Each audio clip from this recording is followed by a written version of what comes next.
In this session, I want to give you more examples. I want to show you that mind mapping is a thinking tool that can be used for any thinking task. Now, the concept itself is very simple, and that's what makes it powerful. Those things that are simple tend to be the better things because we can all do them. However, sometimes applying those techniques can be more difficult, and people say, well, I don't know how to use mind mapping to do this, and I don't know how to use mind mapping to do that. So I'm going to show you a few examples, and at the end of the session, I'm going to show you another visual tool that will help you manage your daily tasks, which I think you'll really enjoy. So, first of all, we talked about the difference between creativity and innovation. And innovation is the marriage between creative thinking and logical thinking. But I'd actually like us to go a step further and try and understand what the word innovation means. Now, innovation comes from the Latin innovatus, which translated means into something new, change into something new. So when we're looking at innovation, we're looking at the ability to be able to change into something new. But people fear change. They are afraid of it. And we need to overcome that fear to be able to succeed in our innovation. Now, no one would argue against the fact that NASA, in the 60s and 70s, needed some really innovative engineers to help them win the space race. They had to find the best people so that they could compete and get the man on the moon before anyone else. But what was interesting was not so much what NASA was doing, but it was looking at the tests that NASA used to find its highly creative engineers and using those tests on different people in society.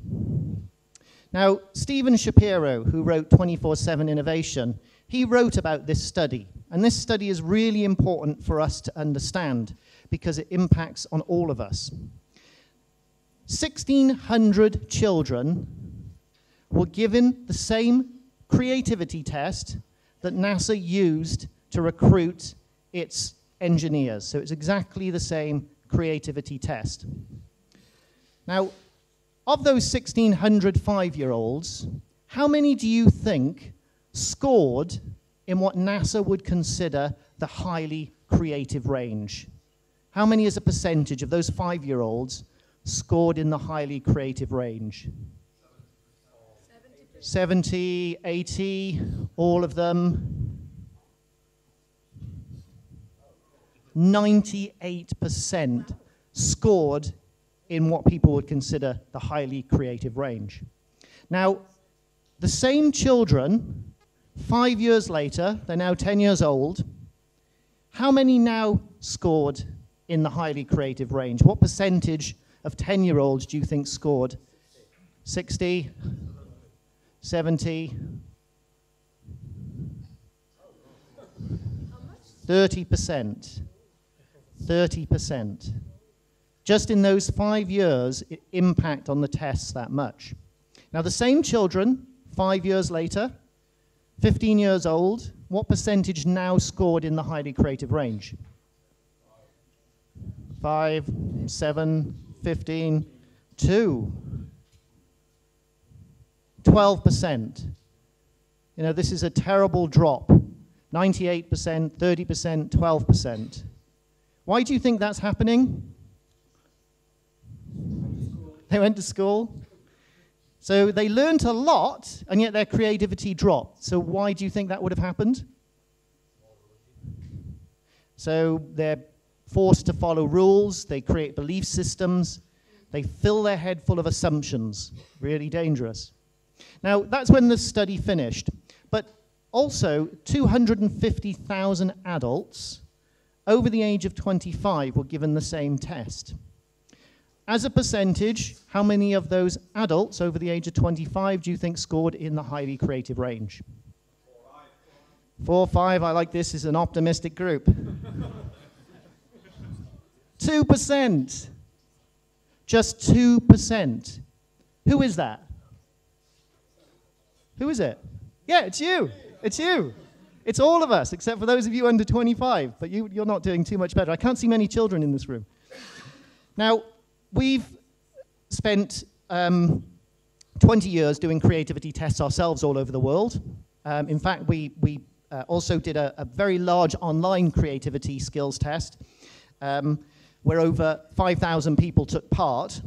And this does hold true. There are certain points in your life, actually, your creativity increases. We found that adults in their 40s to 50s, we saw an increase in their percentage score. And we don't know why, but we're just assuming they're starting to get more freedom because they've become more financially secure, so they can risk more, they can be more creative.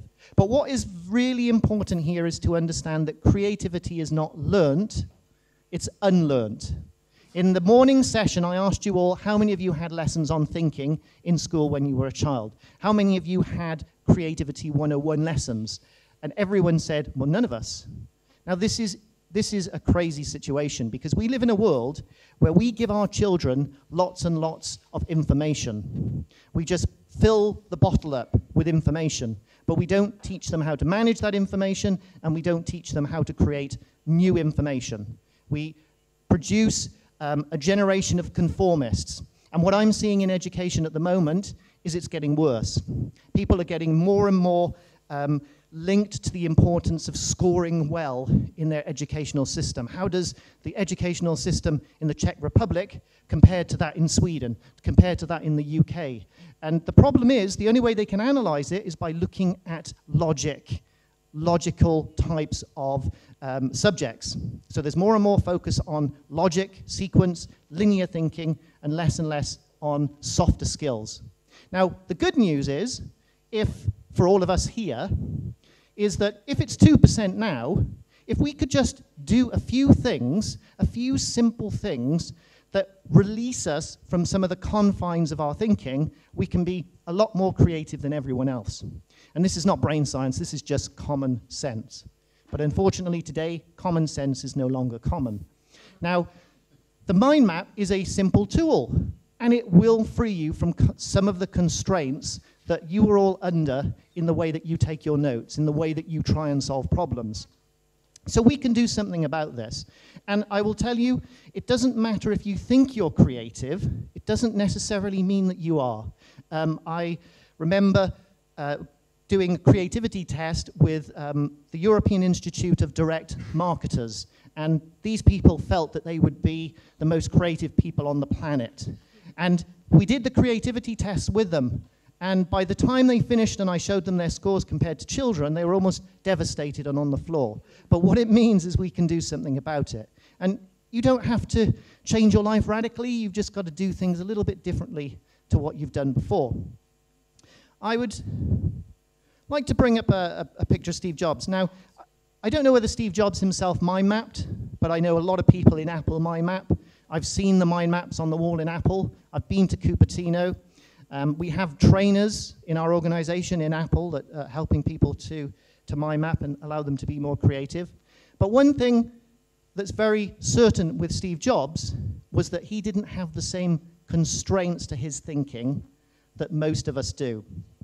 He didn't have the same assumptions. Let me give you an example of how assumptions can kill your ability to think. Now, when Steve Jobs came up with the idea of an iPhone, there were actually 4 drivers that were driving sales of mobile phones. They had to be small, they had to have a great battery life, they had to have great signal, and they had to be cheap. They were the 4 drivers that everyone was trying to achieve. Steve Jobs came up with a phone that was huge, had a terrible battery life. The early iPhones didn't have great signal reception, and it was the most expensive phone on the market. It went against every assumption that every other industry player was working under. He wasn't afraid to challenge his assumptions. He wasn't afraid to look differently. Now, we need to be able to do that. And to do that, you have to think clearly and objectively. This morning, I talked to you about the dangers of reactive thinking. We tend to just react to external influences, and they dictate which direction we go in. People like Steve Jobs were dreamers. They allowed themselves to dream and come up with new ideas. Using tools like the mind map, giving yourself more time, and most fundamentally understanding what I'm saying now, allows you to do that. You just have to take control of your thought. It's called metacognition. It's putting strategy behind your thinking. You don't just do, you think about what you're doing. Having enough dots to join is also very important, because a lot of children will say to me, well, I'm not doing very well in school. I don't like school. But the good thing is I don't have to do well in school. I say, what do you mean? They say, well, Bill Gates didn't do well in school. Richard Branson didn't do well in school. Warren Buffett didn't do well in school. Now, that's good because it gives people hope that haven't done well in school, but they're exceptions to a rule. What I like to share with the children is, well, what do you want to do? Do you want to do something different? Yeah. And I explain to them, well, the more knowledge they have, the more they can do. The more dots in their head they've got so they can join it together. They don't need to do well in school, but they do need to have the information.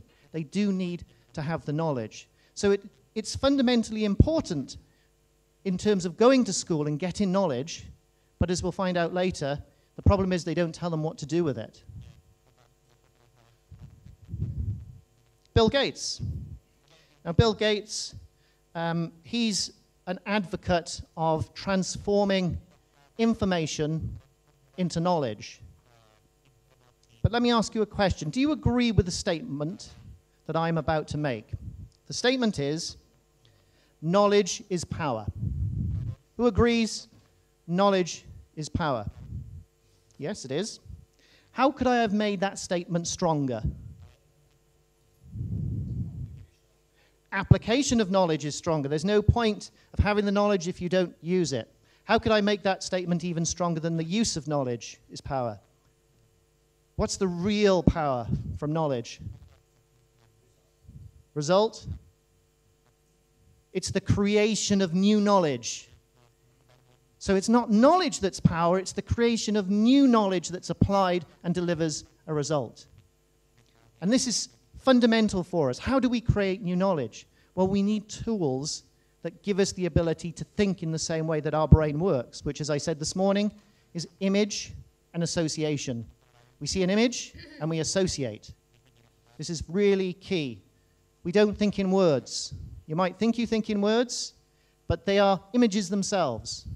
When you were born, what language did you speak? What was your prime language? Here, most of you, is it Czech? No. So what was your prime language? Gestures, image. You saw your mother, or you felt. You thought in image. It's image and association. Now, Bill Gates wrote an article in Newsweek, which I'm going to share with you because I think it's important, because it's all well and good me telling you how good mind mapping is. But let's see what Bill Gates said. Now, Bill Gates said that mind mapping is leading the way to a new information democracy. A new generation of mind mapping software can also be used as a digital blank slate to help connect and synthesize ideas and data and ultimately create new knowledge. He gets it. Do any of you know here, I'm sure David will, the signs that they had on lots of the doors in Microsoft? It had a monster on it. Do you know what that sign said? It said, change the world or go home. Change the world or go home. Now, people like Bill Gates and Steve Jobs, their mission was to change the world. And when you're looking to innovate and be more creative, you are changing the world. It might be in your personal area, but you are changing the world. Metaphorically, if I was to ask you, do you think that life is more of a marathon or a sprint? So do you think it's a marathon or a sprint? Metaphorically, what would it be, your life? A sprint? No, a marathon? Well, this is interesting, and that's why people don't come up with different answers. Well, life is a marathon. You're in it for the long haul, hopefully. It's a long old race, but most of us spend most of the time sprinting. And we all know what happens if you sprint too soon in a marathon. What happens? You get tired, you burn out, you become less effective, you drop behind. And this is what I find when I work with people that aren't creative. This is what's happening to them. They become crises junkies. They almost get addicted to putting out fires because they like to feel busy. They like to be running from one thing to another, feeling like they're getting things done, but they're actually avoiding the key issues. And so you have to give yourself time. All of these great thinkers that I've worked with, they give themselves time to think. And they use a specific tool. It's not mind mapping, by the way. They use a specific tool and strategy to help them do it. And I'm going to share that with you as one of the last slides today, because this one tool is one of the most effective tools for creativity you can possibly have. Now, I'm going to show you some examples of applications of mind mapping. And there are so many. I mean, I could spend all day just talking about what you can do with a mind map and different uses of it. But I've picked out a few here because I hope you can take some of these away with you and actually gain something from it. And the way I'm going to start is by taking one of the most common processes that we all use. How many people here have used a SWOT analysis? Yeah, most people. And would you say a SWOT analysis is an effective process? Yeah, absolutely. It's an effective process. It's passed the test of time. So let's look at a SWOT analysis, and then let's see how we could do the same process just using a simple visual tool. So here we have a traditional SWOT analysis: strengths, weaknesses, opportunities, and threats. Now, would you all agree this is what you normally see? It might be on separate pieces of paper, or it's always quadrants or circles. It's always segmented in this way. Well, let's just look at strengths. When you get a team together to do a SWOT analysis, and you start with your strengths, what are the ones they tend to come up with first? What are the ones that go up there first? The strength, how would you sort of define those strengths that would come up? They all seem to be the same, doesn't matter what company you look at. So what strengths would they put first?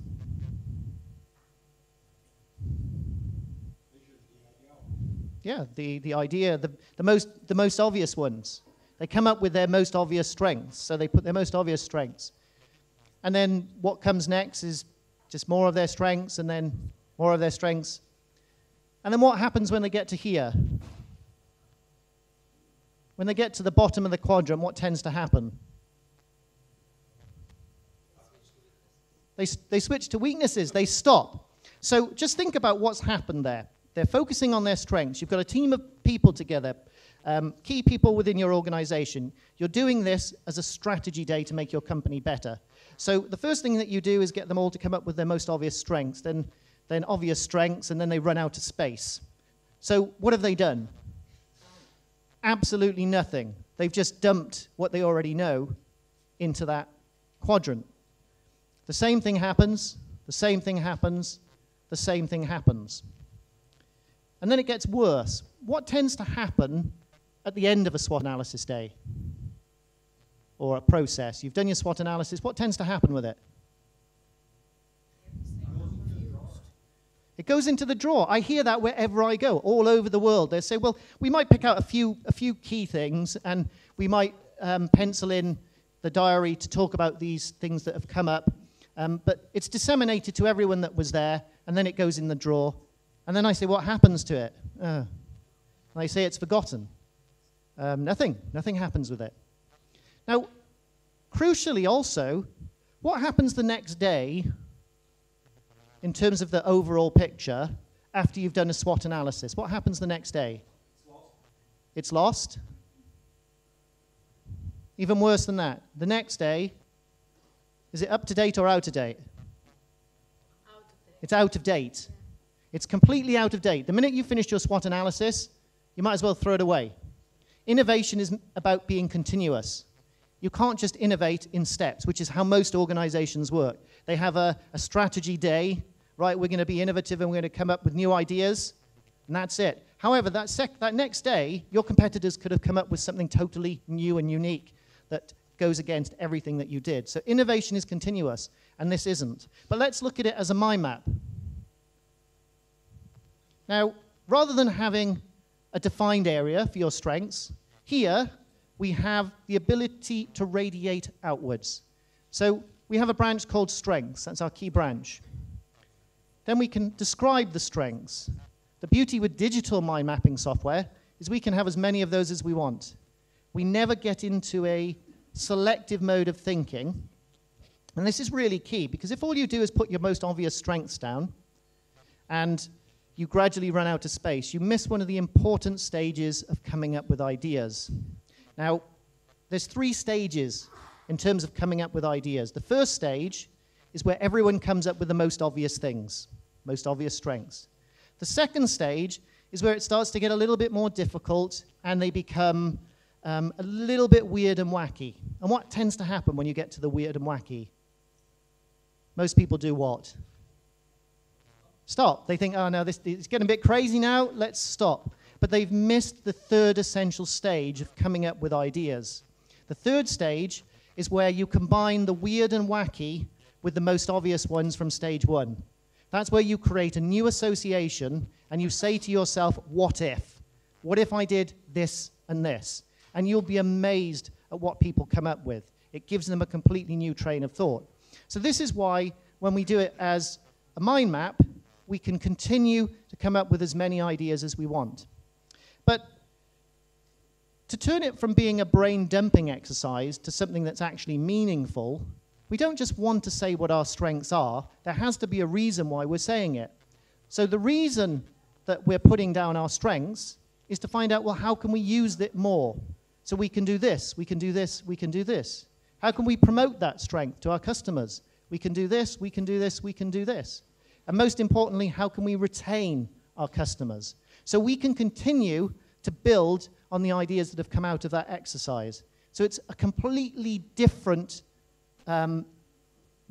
way of delivering this process. And it continues on. So you've got a picture here of this puny guy, and he wants to be a bodybuilder. And there's a keen reason for that, because with our weaknesses, we don't just want to say what they are. We then want to have branches that come off it that say, how can we turn those weaknesses into a strength? So we can grow and radiate outwards to come up with more ideas, turning him into him. And the same holds true. So we go with opportunities. We can have as many as we want, but we don't want to just say what those opportunities are. We want to say how we can exploit them, what the scale of them is, what the time cost is. So it becomes very, very powerful. And threats. We don't just want to say what the threats are. We want to say how we can defend against them and what are the scale of those threats so that we can prioritize them. So you end up with this huge map which grows, and very importantly, if you then share that map with your entire team, it never gets out of date, because it means that your whole team can log into that map at any time and continue to add ideas. As things change, you can change it. So it becomes a living, breathing, strategic tool, not a once-in-a-moment brain-dumping tool that is a waste of your energy and a waste of your time. So we've turned something that's a really simple process into something that is very, very powerful.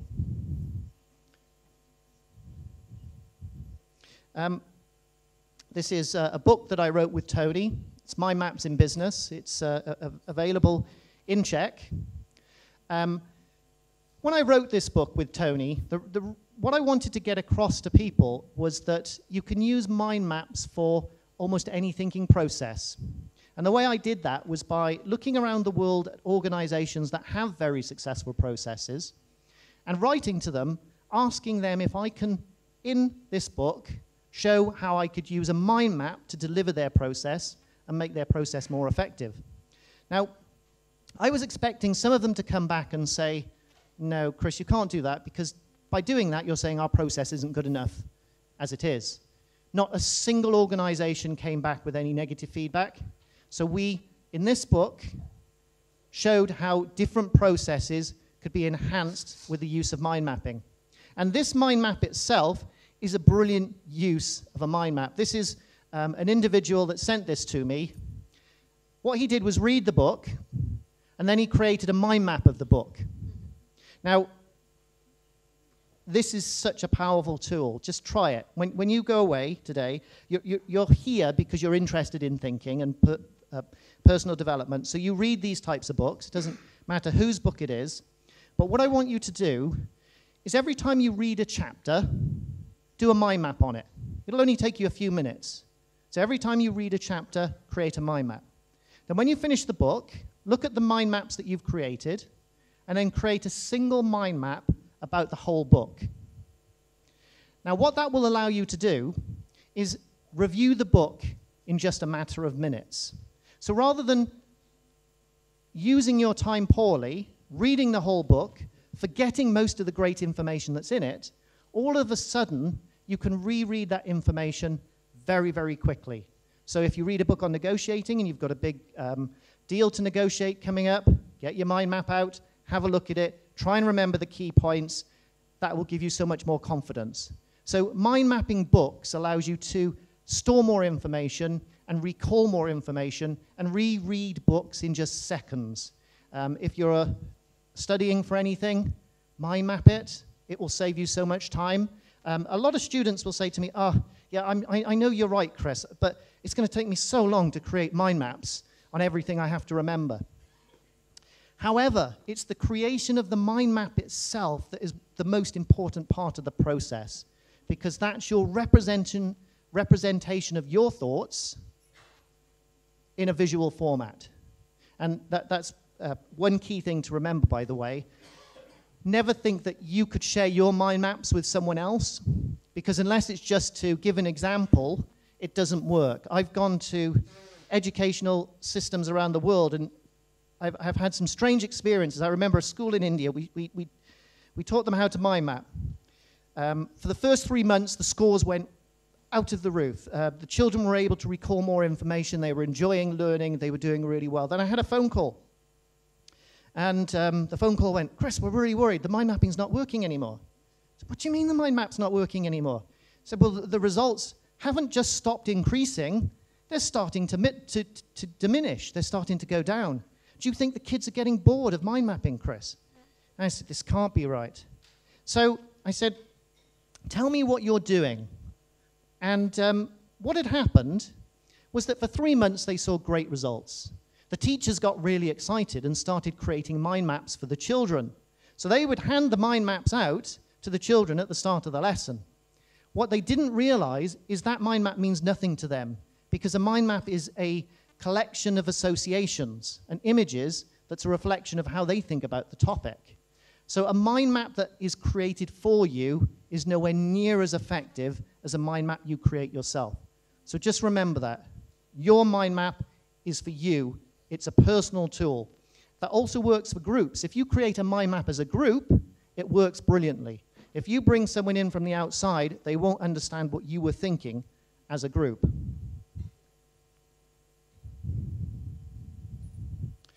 Many people use mind maps to plan their day, plan their week. It's a great tool for doing that. What I tend to do is use the mind map for part of the process. If I'm starting a project, I like to use the mind map to work out what I need to do. Then I use a different visual tool, which I'll show you later, that allows me to manage my tasks and projects visually. Now, here's an interesting one, because for negotiations, mind maps are really useful. They allow you to see the whole picture, and they allow you to create win-win situations. And I'll do a close-up on some of these branches. So the next time you've got to negotiate with someone, try and do this before you actually have the meeting. Create a mind map, and maybe on that mind map, you could have branches that says, right, what do I want? What are my motives? What are my needs? What are my goals? What are my boundaries? You know, what's my minimum alternative to a negotiated deal? You know, what do I want? And it's really important you map it out, because you can see then where you need to get to. But just as important is to map out what you think the other party wants. And if you can do this beforehand, try and do this while you're speaking to the other party, either visually by mind mapping with him or her, or just do it over the phone. Just don't tell them that you're doing this, because you need to know what the other party's goals are. You know, their personal goals, their company goals. What are their values? What's their emotional tendencies? What's their needs and wants? And what are their expectations? All of a sudden, you start seeing the whole negotiation much more objectively and much clearer. And eventually, you need to look at, what are the potential outcomes? What are the consequences of winning or losing? What are potential solutions that are good? In terms of where is the power? Who holds the power in different areas?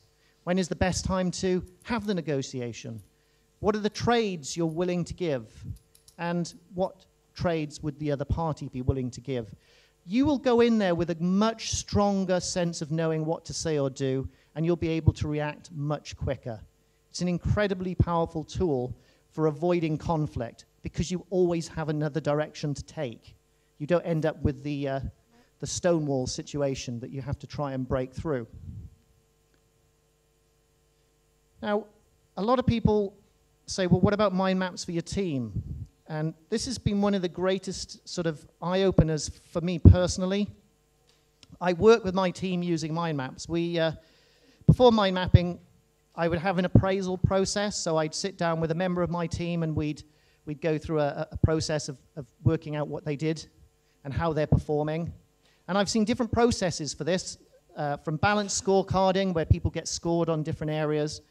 But the whole point of working with your team is you want them to become better. It's not you want to tell them what they did right or wrong. You don't want them just nodding their head because you're their line manager. You want it to be a performance coaching session. You want them to get better. And this is something that we've created, which is a simple mind map with 3 branches. And I'll show you how it works.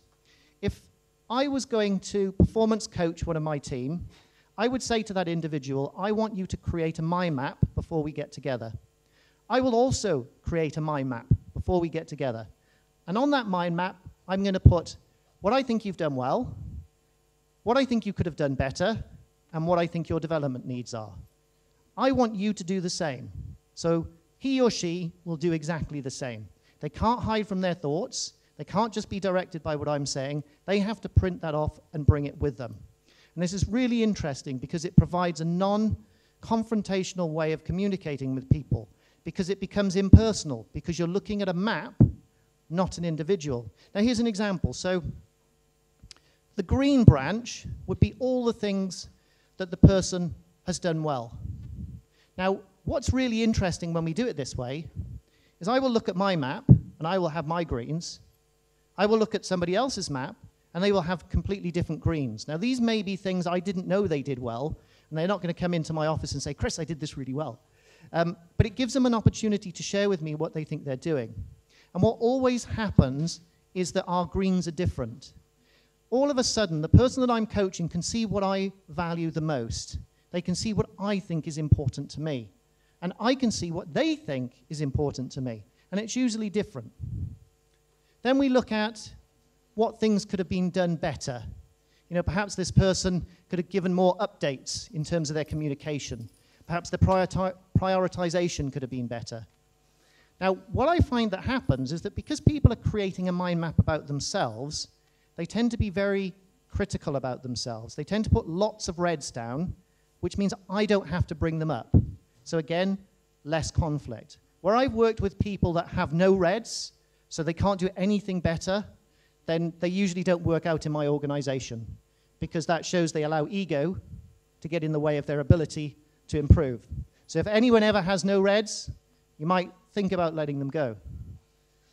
Then we move on to the important part, which are the development needs. What we do at the end of the session is we look at both maps and we combine them into a single map. And this is the important bit. We turn the reds into ambers. We turn them into development needs. So it's not just about telling somebody what they haven't done well, it's about telling them how they could be better. And then this is what we look at in the next performance coaching session. So it's a really effective way of motivating people to become stronger in their role. Now, a lot of people say to me, well, mind mapping is great, but it's only great when you're trying to come up with lots of ideas. So it's divergent thinking. It's going out in all directions. And they say, well, it's no good if I want to converge to a point. So I have to stop mind mapping as soon as I start doing anything analytical. That's completely wrong. Completely wrong. Can you remember the metaphor I told you this morning about being the sprinter if you're only using one half of your body? Well, the same is true here. This confused me, though. There was a study recently. In fact, I'll ask you, what do you think is the most analytical sport on the planet that people play? What would be the most analytical, logical sport? Chess. Absolutely, chess. So there was a study where they put functional MRI scanners onto the heads of great chess players, and they wanted to see if they were using more of their logical, sequential, linear cognitive skills above their sort of creative daydreaming, spatial awareness skills.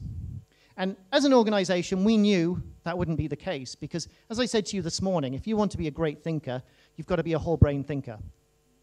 When the results came back, it shocked me because to be a great chess player, you had to be very analytical. You had to be very logical. The areas of the brain that fired up tended to be the areas that deal with cognitive function, with analysis, with focus. That really confused us. However, they then did another study that showed that was all wrong. How do you think they demonstrated that was all wrong? So great chess players, analytical thinkers, I'm telling you, whole brain thinkers are great thinkers. What could have they done differently in the test to prove what we're saying as an organization? Any thoughts? What they did is rather than using great chess players, they got grandmasters involved. So they got the grandmasters to sit down, play chess, and be tested. And now that was a totally different result. The areas of the brain that fired up were everywhere because they had to use their ability to daydream to imagine different events happening 20, 30, 40 moves in advance. So logic wasn't enough. It was enough to be good and great, but to be a grandmaster, you had to be a much better thinker. You had to be able to visualize what could happen to come up with something. So mind mapping itself can be used when you're doing an analytical process. How many of you would like more time? Anyone want more time? Not many people. You're obviously not working hard enough. This was a study that was done by Chuck Frey in the US. Now, he he's totally independent to us, nothing to do with us. He asked 5,000 executives that mind map how much of a productivity increase did they benefit, did they feel like they benefit from mind mapping. And you can see that, you know, a certain percentage felt they benefited a large amount. 26% of their time was saved. Now, the average was an average productivity increase of 20%. Just think about what that means. An average productivity increase of 20%. That's a day a week. What could you do if you had a day a week extra? How much more could you achieve? So the mind map, because it gives you objectivity, it lets you focus on what needs to be done rather than on just what seemingly needs to be done. So the mind map can give you far more time. Now, I said I would talk to you about the most powerful tool for creativity. More powerful than the mind map? It's, well, I'll ask you. How many of you here like to daydream? Yeah. Seriously? How many people like to daydream? How many people had a daydream on their way into this event? Yeah? Okay. How many people have been daydreaming while I've been talking? That's a good thing. That means you're going off in another tangent with something that I've said. Now, daydreaming is the most effective tool you've possibly got for coming up with ideas and solutions.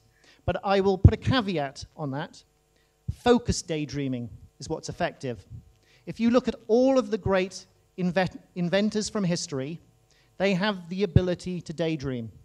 I mean, can you just imagine Einstein coming up with a theory of relativity without being able to do what he called thought experiments? He came up with the concept of the curvature of space-time. And the way he did that was by imagining himself as a beam of light traveling through the universe. And whenever he did it, he would always come back to himself. So he he started with an assumption that the universe was curved. Really interesting. Edison, what did Edison invent? Light bulb. What was his dream? What was his dream? Does anyone know what his dream was? What he used to daydream about? Do you think it was about creating a light bulb? No, it was about lighting up the planet. His dream was that he could light the planet up at night. The light bulb was a step in that process. And I mean, Edison used daydreaming to the extreme. But it is something we can learn. I mean, Edison knew that, that when we are just about to go into a state of sleep, our daydreaming is at its most prevalent. Just as we're drifting off, our mind wanders, so our subconscious is engaged. And he used to use sleep deprivation as a way of coming up with ideas. So you'd see him sitting on a chair holding something heavy with his notebook in front of him, and he'd think about his problem. He'd daydream about it. He wouldn't force it. He wouldn't focus for the reasons that I discussed this morning. He would just let his mind wander. And as he started to drift off into sleep, he would drop it, hit the floor, he'd wake up. He'd capture the idea. Now, you can use that, by the way. I don't recommend sleep deprivation. I've tried it. It does work, but it takes you a long time to recover. Tony's tried it. It nearly killed him. He tried it for a period of 6 months until the point where his brain functioned, but his body just stopped functioning because of the sleep deprivation. But you can use this in your daily life. So, for instance, if you've had to complete a project to a deadline and you've had to work till 4 a.m. in the morning, and then you've got to be back in work at 7 a.m. to deliver the project, for the rest of the day, you're absolutely exhausted. You can't focus on anything. So what you have to do is clear your diary. You have to have the confidence to say to people, look, I'm really, really tired. I can't focus with any energy. But what I'm going to do is just think about some of the problems. Now, because you're in that sort of, that state where you're just floating because you're so tired, you'll find that you can be highly creative.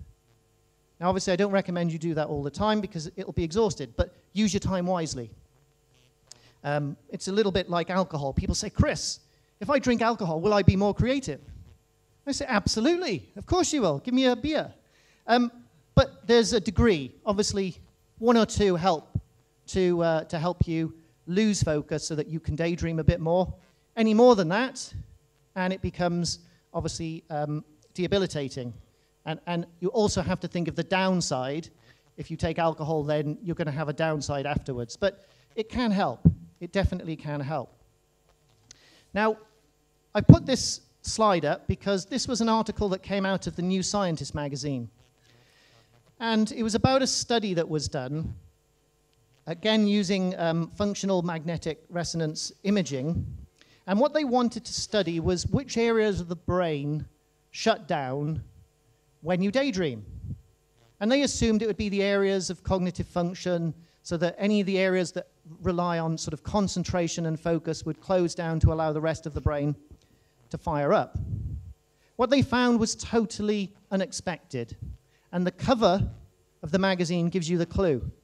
Vacant mind, busy brain. What they found is areas of the brain didn't shut down, they fired up. The brain actually started to come alive as soon as you started to daydream. So you stop focusing and using just a small part of your skills, as we spoke about earlier, and all of a sudden you gave your brain its freedom to work. So your cognitive function area is still working, but all of the areas connected with memory start to fire up. So ideas can come out of your brain and start connecting in new ways. But the key to all of this is to daydream with focus. There's no point in just putting your feet up on the desk and just saying, right, now I'm daydreaming. And what are you daydreaming about? The beach. Well, that's not going to help us sell more toys. And it's a really interesting one because people say, Chris, that's all well and good, but come on, I can't go back to my company and say to my boss, boss, I need to daydream more. Do you mind if I take my shoes off, put my feet up on the desk, and I'm just going to kick back and solve everything that we need to solve? It's a true situation. You have to feel like you're busy and serious, hyper-seriousness. So what we've done, and I can't share, I haven't got the time to give you too many examples, but I will give you 2 examples. We've come up with ways that you can put your team into a daydreaming state, but they don't even know that you're doing it. The mind map is the tool that allows them to capture that information, and the mind map allows them to daydream because you can go off into any direction. But I'll give you some examples of how you can make this happen without saying to people you've got a daydream. So one of the activities we would do, let's say somebody comes to me and says, Chris, we need more sales. Can you help us be more creative? How can we have more sales? And that's common from business. So I say to them, okay, we're going to start. Let's start by reversing the problem. Right, we're all going to come up with ideas on how we can lose sales, how we can lose customers. Now, what are you talking about? We don't want to talk about how to lose customers. We want to talk about how to win customers. But I make them do it. And it makes them think in a totally different way. So they start writing down all of these things in a mind map, or those that don't want a mind map do it as a list, all the ways they could lose customers. And at the end of the session, I say to them, now I want you to circle all of the things that you're doing to lose customers. And you'll be shocked because they will be doing 30, 40, 50% of those things. So it gives them a totally different frame of reference. Another example is to make them think differently, is to say to them, well, okay, if you want more customers, let's go fishing. So I want you to imagine that I'm somebody that's never fished before, and I want you to tell me how I can become a good fisherman. And they'll think it's a bit of fun. They'll think it's a game. And they won't understand what I'm doing. And they'll say, oh, well, you need a fishing rod. You need a boat. You need an expert fisherman to show you how to do it. You need bait. Then it'll start to get even crazier because they're having fun. They'll say, well, you could throw dynamite in the river. And then eventually somebody might say, well, you could drain the whole river. You could dam it up and drain it and just pick up all the fish off the floor.